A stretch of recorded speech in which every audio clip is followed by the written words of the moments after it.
কোনো প্রার্থীর মধ্যে হয়তোবা নিরাপত্তাহীনতা বোধ হতে পারে, বিশেষায়িত প্রশিক্ষিত টিম নামানো হচ্ছে প্রার্থীদের হত্যা করার জন্য।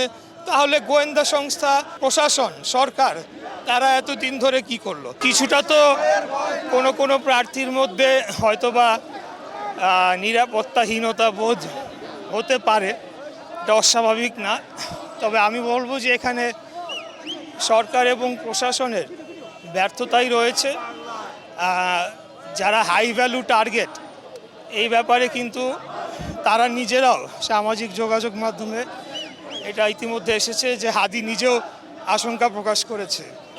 তাহলে সরকার এবং তার গোয়েন্দা সংস্থা তারা কি করলো? এতদিন ধরে কি রিফর্ম করলো আর কি সংস্কার করলো? শেখ হাসিনা তো প্রকাশ্যে তার অনেকগুলো অডিও ফাঁস হয়েছে, সে সরাসরি হুকুম দিচ্ছে এখানে টার্গেট কিলিং করার এবং বিভিন্ন রাজনৈতিক প্রতিপক্ষদের হত্যা করার হুকুম সরাসরি দিচ্ছে। সেই অডিও একের পর এক আমরা পাচ্ছি।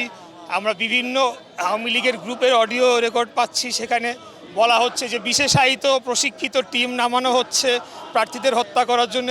তাহলে গোয়েন্দা সংস্থা, আমি গোয়েন্দা সংস্থা শুধু বলবো না, টোটাল প্রশাসন, সরকার তারা এতদিন ধরে কি করলো? তাদের কাছে কি তথ্যগুলো নাই? আর যদি থেকে থাকে তাহলে কি প্রশাসনের ভেতরে কেউ কি এদেরকে সহযোগিতা করছে? কারণ প্রশাসন তো হাসিনার মাফিয়ারও তো রয়ে গিয়েছে।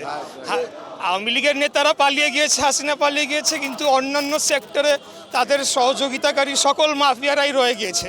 তো আমরা তো শুরু থেকে বারে বারে বলে আসছি যে আপনারা প্রশাসনকে ঠিক করেন, ব্যুরোক্রেসিকে, আমলাতন্ত্রকে ঠিক করেন, পুলিশ প্রশাসনকে ঠিক করেন।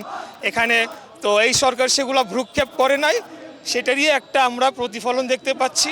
তবে আমাদের নেতা দেশনায়ক জনাব তারেক রহমান, উনি যেটা গতকাল বলেছেন, আমরা সরকারকে সম্পূর্ণরূপে সহযোগিতা করার জন্য প্রস্তুত রয়েছি। আমি মনে করি বাংলাদেশ জাতীয়তাবাদী দল একটি দায়িত্বশীল এবং বৃহত্তম রাজনৈতিক দল হিসেবে এখন আমাদের দায়িত্ব রয়েছে যে কিভাবে আমরা পরিস্থিতিকে শান্ত স্বাভাবিক রেখে কিভাবে আমরা আওয়ামী লীগ ইস্যুটা ডিল করব এবং একটা সুষ্ঠু সঠিক নির্বাচনের মাধ্যমে গণতান্ত্রিক সরকারের কাছে শান্তিপূর্ণভাবে রাষ্ট্র ক্ষমতা হস্তান্তর হবে সেটি নিশ্চিত করবে। আরেকটা বিষয় আমি বলবো যে এই ধরনের নোংরা রাজনীতি যে দলগুলা করছে, যে আমাদের সিনিয়র নেতা এবং শুধু আমাদের সিনিয়র নেতা না, বাংলাদেশের একজন প্রবীণ নেতা জনাব মির্জা আব্বাস, উনি যখন হাদিকে দেখতে গেলেন তখন সেখানে একটি গ্রুপ তারা বিভিন্ন ধরনের স্লোগান দিল। পরবর্তীতে ইনকিলাব মঞ্চের নেতাই সেটা লাইভে এসে বলেছে যে সেই একই ব্যক্তি, একই গোষ্ঠী যখন জামাতে ইসলামীর আমির উনি যখন গেলেন তখন তারা নারায়ে তাকবীর স্লোগান দিল। তো এই ধরনের নোংরা রাজনীতি বন্ধ করতে হবে। বাংলাদেশ জাতীয়তাবাদী দলের প্রত্যেকটি নেতাকর্মী আমরা ঐক্যবদ্ধ রয়েছি, আমাদের মধ্যে কোনো বিভেদ নাই। তো আমাদের যে কোনো নেতার উপরে অপমানজনক কোনো কর্মকাণ্ড করা হলে আমি মনে করি সেটা দলের উপরে একটা অপমানজনক এবং সেটাকে আমরা সেভাবেই দেখছি। তাই আমরা তাদেরকে আবারও বলবো, যাদের মধ্যে বিভ্রান্তি ছড়ানো হচ্ছে, যে আপনারা রাজনৈতিক নোংরা বিভ্রান্তিতে পড়বেন না, পড়ে গিয়ে আপনারা আউট অফ ইমোশন কোনো কাজ করবেন না। আমরা আমাদের মূল শত্রুকে সেটা এখন কিন্তু স্পষ্ট যে ঘুরে ফিরে কিন্তু আওয়ামী লীগই হলো গিয়ে সেই শক্তি, যেই শক্তি চাচ্ছে যে বাংলাদেশে বিশৃঙ্খলা তৈরি করে যা কিছু অর্জন হয়েছে সব কিছু ধূলিসাৎ করে তারা আবারও ফেরত আসতে পারে কিনা।